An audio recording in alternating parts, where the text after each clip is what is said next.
Ada Lovelace is often called the first computer programmer, even though she lived in the early 19th century, when no electronic computers existed.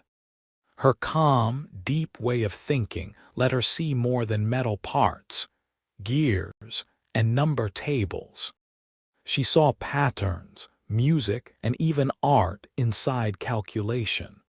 In a time when many people thought mathematics was only for men or only for dull work, she treated it like a poetic language that could speak about the movement of ideas. Her life story is a bridge between imagination and exact method, between a world lit by oil lamps and a future lit by screens. Listening to her journey can help us believe that patient study joined with creative vision can open doors not yet built. In this graded reader-style story, you will hear how a young girl with a famous poet father learned to love numbers, logic, and mechanical designs.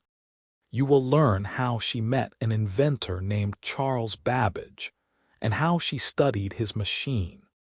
You will hear how she wrote clear, powerful notes that went beyond translation and described a plan for the machine to handle a complex series of steps. You will see how she understood that such an engine might one day work on symbols other than numbers. This idea pointed toward our modern computers. Stay with this story until the end to discover how her vision lived on long after her short life. If you enjoy inspiring true life stories in clear, simple English that help you grow step by step, remember to subscribe now so you do not miss future episodes. Early life. Augusta Ada Byron was born in London in 1815. Later the world would know her as Ada Lovelace. Her father was the famous poet Lord Byron, known for strong emotions and dramatic lines. Her mother, Annabella, was intelligent, serious, and trained in mathematics. Soon after Ada was born, her parents' marriage broke. Her father left England when she was still a baby, and she never grew up with him. This early split shaped how her mother guided her learning. Annabella feared that intense poetic feeling might lead Ada into unstable paths. So she chose a plan. Fill the girl's days with structure, numbers, logic, languages, music, and moral lessons. Ada was often a sick child. She had headaches and other health troubles. Sometimes she had to stay in bed for weeks. Yet long hours indoors did not kill her curiosity. They gave her quiet time to read, imagine, and draw. When she was still very young, she became interested in how things worked. She liked to take complex ideas and picture them as shapes and motions. She once spoke of making a flying machine and studied the wings of birds. She did not just dream like a poet. She tried to note materials, angles, and movement. Already she was mixing imagination with method. Her mother hired skilled tutors. They taught Ada arithmetic, geometry, and eventually more advanced ideas for someone so young. One teacher was impressed by how Ada could hold many steps of a problem in her mind at once, while still seeing a graceful pattern inside it. She also studied music. Playing the piano trained her sense of timing and harmony. This mix of math and music would later color how she described calculation. She felt that numbers could flow like notes, and a machine might one day follow patterns like a well-written score. London society in this period valued polite talk, manners, and social visits. But inside Ada's study hours, there was a growing inner workshop. She worked through pages of math exercises. She copied tables. She practiced translation of French. She read about machines that could weave complex cloth designs using punched cards. The idea that points on a card could guide threads to rise or fall seemed magical. She stored it away. Years later, it would help her explain a new kind of engine. When she was still a teenager, Ada's disciplined training began to separate her from many other girls of her class.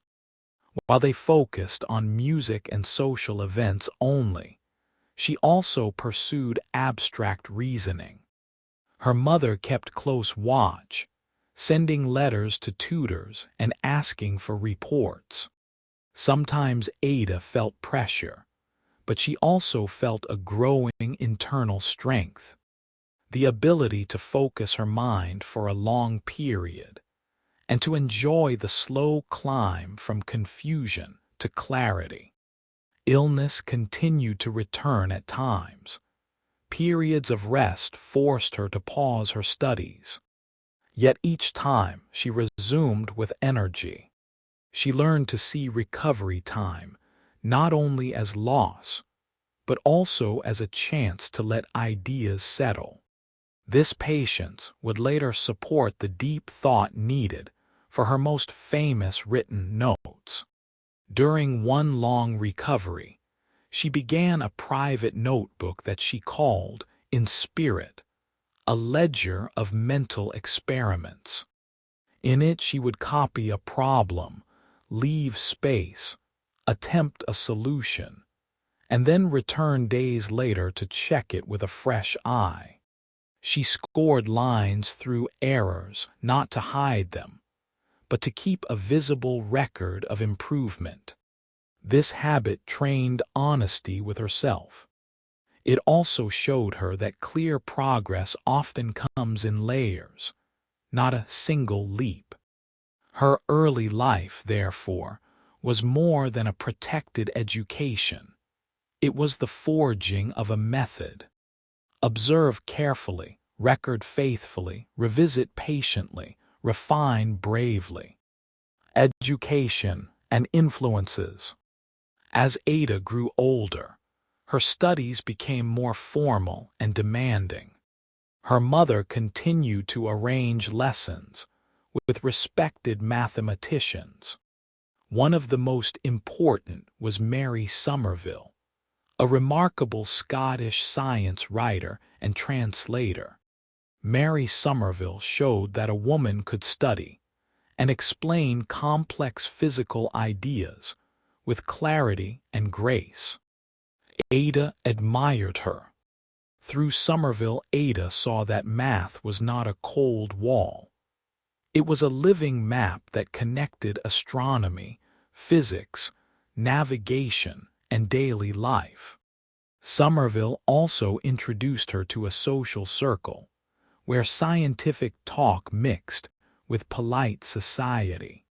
This gave Ada a stage on which her unusual education could shine. Ada practiced translating scientific passages to improve both language and thought. Translation forced her to unpack each concept and restate it in simple, exact terms. This was training for the clear prose she would later write in her notes. She read about astronomy and the measurement of the heavens.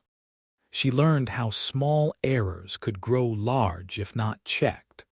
She became patient with detail, aware that one wrong symbol could break a whole chain of reasoning.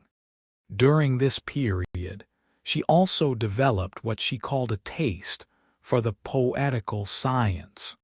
By this, she did not mean turning science into fantasy. She meant that imagination could help the mind explore possible structures, and then return to test them with logic. She believed that disciplined fantasy, well-guided imagination, could predict uses for ideas not yet built. This belief was rare for her era and would distinguish her later claims about what an analytical engine might do. Social rules of the time still limited what a young woman could do in public life. Formal scientific careers, official posts, and university degrees were effectively closed to her. Yet Ada found ways to build an intellectual identity through letters, private study, and respectful debate in salons. She did not reject the tools available. She used them fully. She wrote to teachers with precise questions. She kept notebooks where she mixed sketches, algebraic statements, and verbal analogies. Her marriage in 1835 to William King, who later became the Earl of Lovelace, gave her the title the world now uses. Marriage and the birth of children added duties, yet Ada still protected blocks of time for study. She managed her household while also sustaining a disciplined course of reading. At times, she felt tension between roles. However, the structure of her life, schedules, lesson periods, correspondence, actually supported her methodical mind. She trained herself to return quickly to an unfinished line of thought after interruptions. This ability to re-enter a complex problem kept her moving forward. Ada's circle also included leading figures in science and engineering. Through them, she heard about advances in electricity, magnetism, and mechanical design. Each new field offered fresh metaphors to think about information and control. She was not just memorizing formulas. She was gathering mental tools to describe processes. By the time she first heard of Charles Babbage's work, Ada had built within herself a rare combination: disciplined symbolic reasoning, an eye for mechanical process flow, strength in clear English prose, and a habit of seeing connections across fields. This combination prepared her to do more than observe a machine. It prepared her to interpret it for a wider intellectual world. She also developed a small personal routine to strengthen abstraction. First, she would restate a theorem in plainer words. Second, she drew a simple diagram to anchor it. Third, she tried to imagine a physical system that echoed the relation. Weights on a balance, water in vessels, or threads on a loom. Only after these steps would she read a formal proof again. This cycle let deep ideas settle into both verbal and visual memory. It reduced fear of difficult pages and replaced it with a sense of layered entry points. Influences around her gave material. Her own routine turned material into lasting structure. Babbage and the engine. Ada first met Charles Babbage in the early 1830s at a social gathering where ideas were exchanged along with polite conversation.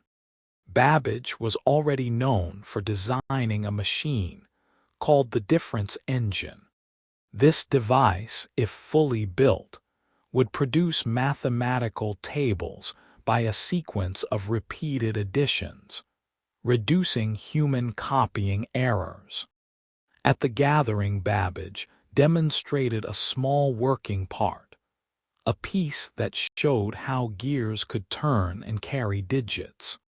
Many guests saw only a curious device. Ada saw a principle, a physical structure that embodied a series of logical steps. Babbage was impressed by Ada's focused questions. She did not simply ask, "What does it do?" She pressed on how it advanced from one stage to the next, how it stored intermediate results, and how it reduced error. Her curiosity and grasp of abstraction pleased Babbage. A friendship of minds grew. Through visits and letters, she learned more about his even more ambitious idea, the analytical engine. The analytical engine was to be far more general than the difference engine. Instead of only producing one kind of table, it would have parts to store numbers, the store, and parts to process them, the mill, guided by instructions encoded on punched cards. Operations could be sequenced, repeated, and varied based on conditions. In modern terms, it was a design for a programmable mechanical computer. No such full machine would be built in their lifetimes, but the plan was laid out with striking detail. Ada studied the engine's proposed architecture. She broke it into conceptual layers: physical movement of parts, representation of numbers in wheels, the set of elementary operations, the ordering of these through punched cards, and the higher patterns that could arise when sequences were combined. She treated the engine as a system of symbol manipulation, rather than only a calculator. This shift in viewpoint would guide her later famous notes. She also attended events where Babbage displayed parts to influential figures, hoping for government funding. Support was uneven, costs rose, political patience fell.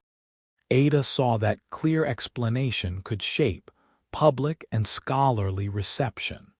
She began to sense a role for herself, interpreter and amplifier of Babbage's vision to a broader audience that might not parse raw mechanical plans. In letters, she sometimes encouraged Babbage to refine how he presented ideas. She suggested focusing not only on engineering difficulties, but also on the long-term intellectual value. Her ability to combine technical description with imaginative projection gave her a distinct voice. Babbage respected her insight even when they did not fully agree. The meeting of their minds was a convergence of two strengths. Babbage had a restless inventive power and a detailed mechanical plan. Ada had an integrating intellect, verbal clarity, and a gift for analogies that could carry complex ideas into common language without losing structure. This partnership, though limited in time and sometimes strained, would yield one of the most remarkable documents in early computing history. To sharpen her grasp, she drafted small hypothetical card sequences on paper. One strip to load a value, one to add, one to test if a counter had reached a limit, and one to branch back. She labeled them with letters and drew arrows. Though the hardware never formed fully, these paper rehearsals were mental simulations.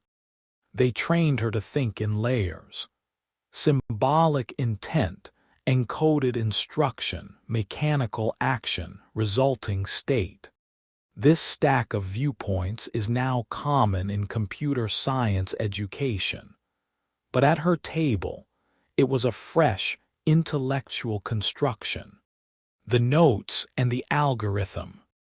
In 1842, an Italian engineer and scholar, Luigi Menabrea, published in French a summary of a lecture Babbage gave about the analytical engine. Babbage wanted the ideas to spread further. Ada was asked to translate Menabrea's paper into English. She agreed, but she did far more than a direct translation. Over many months, she produced a set of extended notes that ended up several times longer than the original paper. These notes, labeled a through G, presented mechanical details, comparisons, explanations, and in one part, a table of operations for computing Bernoulli numbers. Ada analyzed how the machine could separate storage from processing.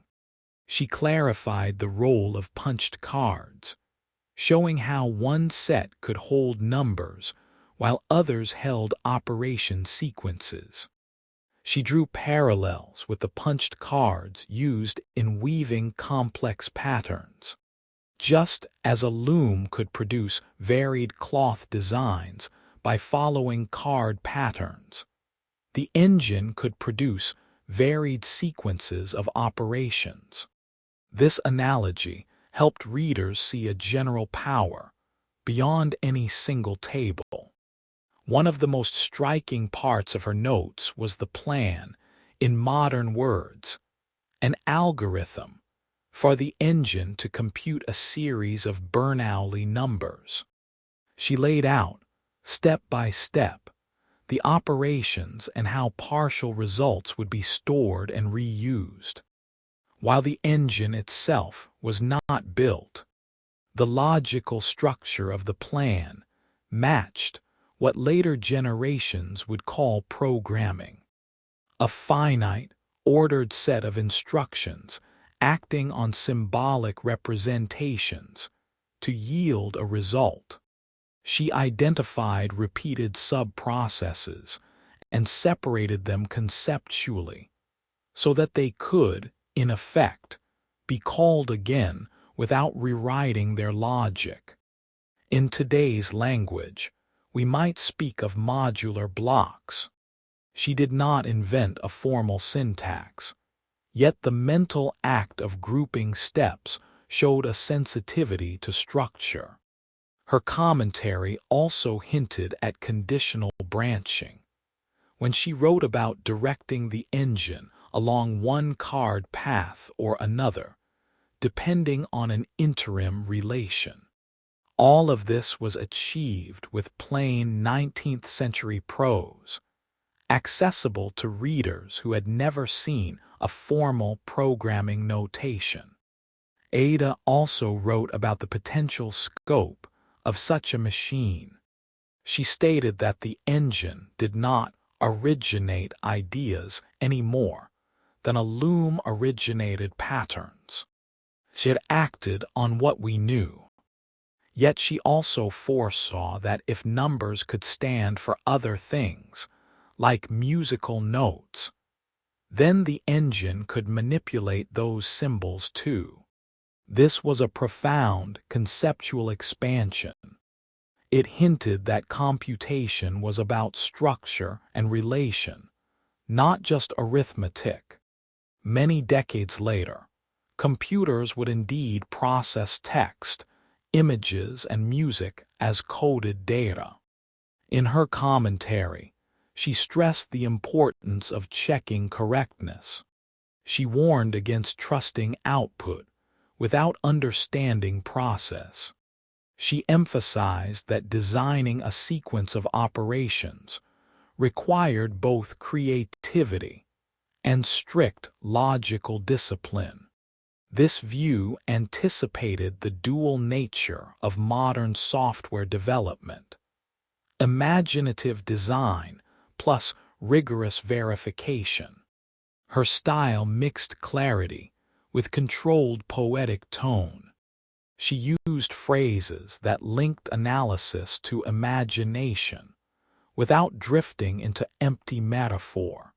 This balance made the notes readable and persuasive.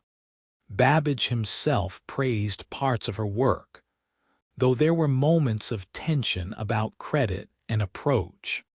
Still, the combined effect of the translation and notes was to present the analytical engine to an English audience in a rich, conceptually organized form. These notes did not cause a sudden revolution. The world of industry was not yet ready to invest huge sums in a machine of such abstract promise.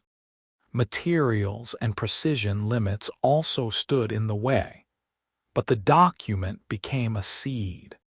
Long after both authors were gone, historians and early computer pioneers would look back and recognize in Ada's writing a clear outline of principles that underlie general-purpose computation, challenges, and personal struggles. While her intellectual work was strong, Ada's life was not free from struggle. Her health remained fragile. She endured periods of pain that reduced her ability to concentrate. At times, she tried different treatments common in her era. Some did little good.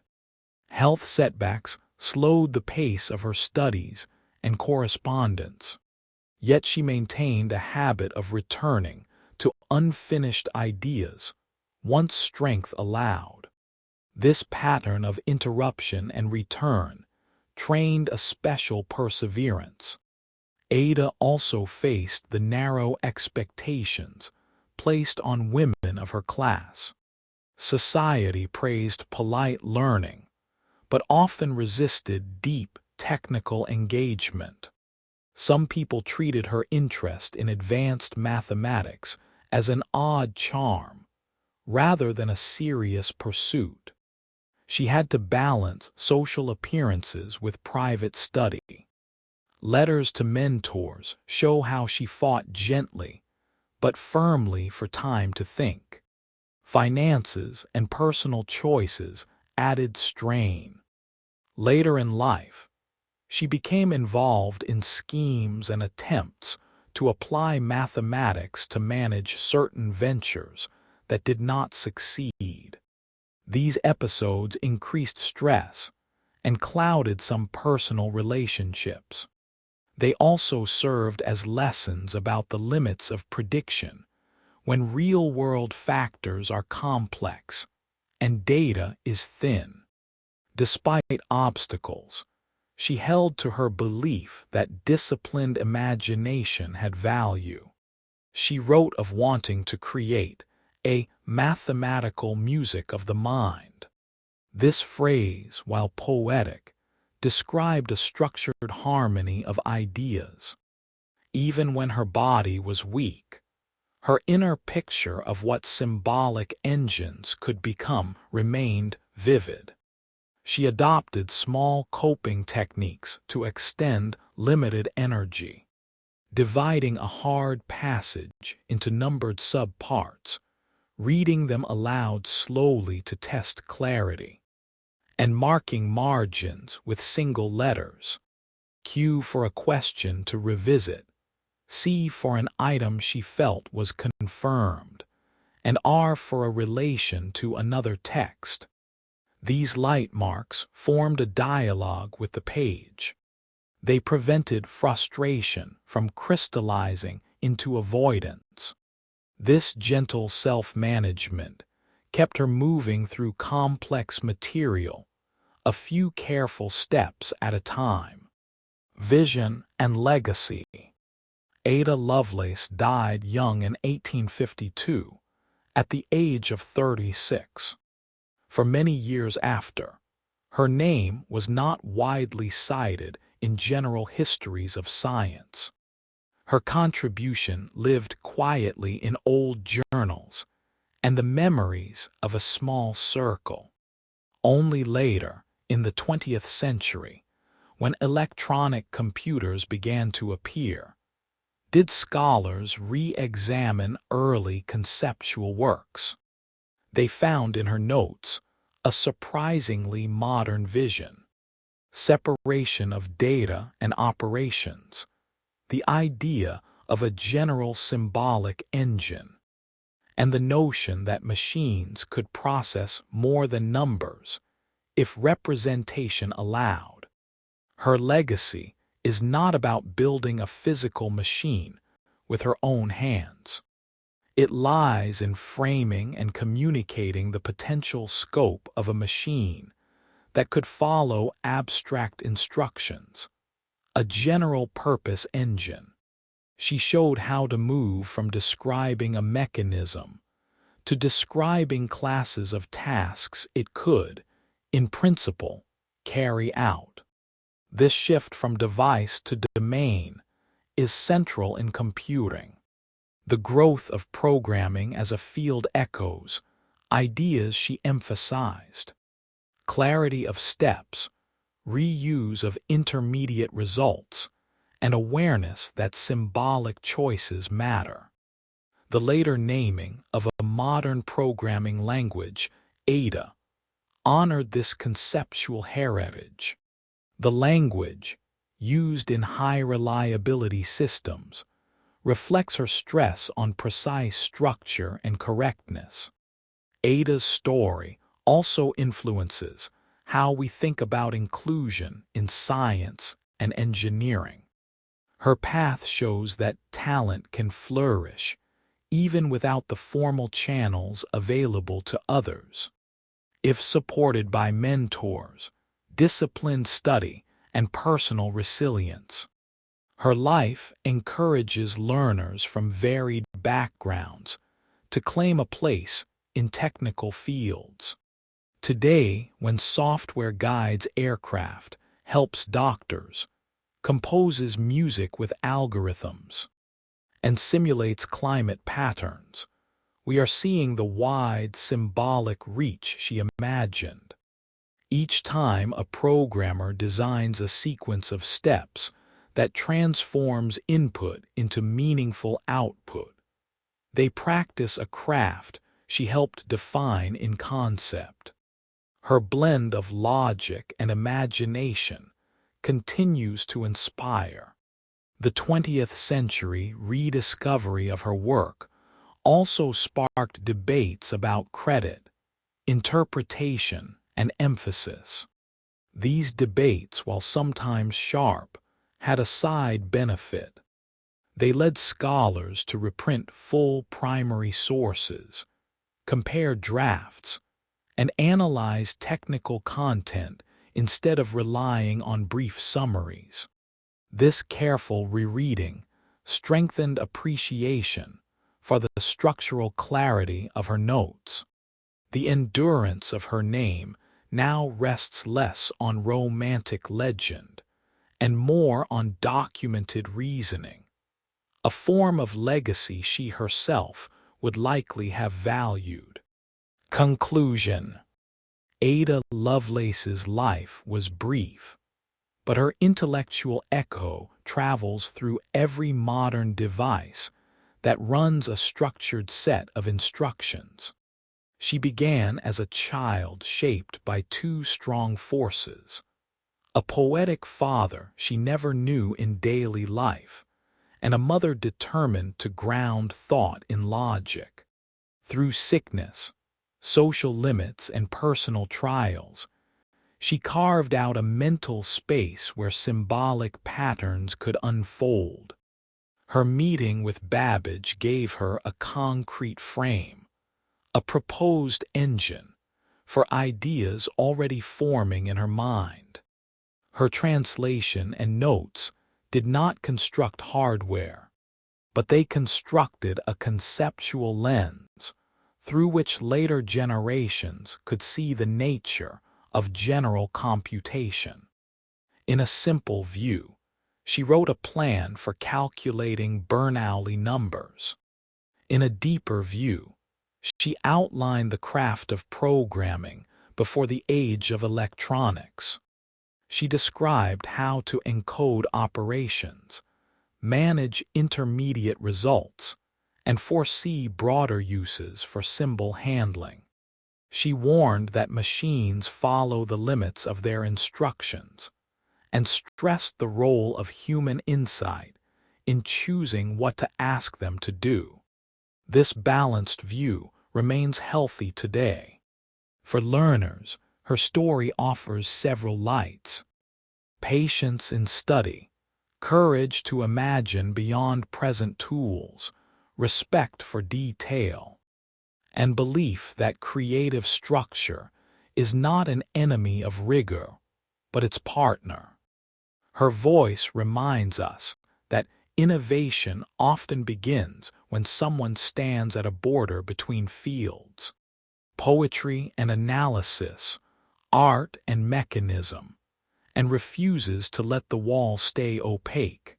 If you found this clear, graded reader style life story helpful, subscribe now to the channel so you can grow with the next inspiring biography. Keep listening, keep learning, and let your disciplined imagination guide you forward.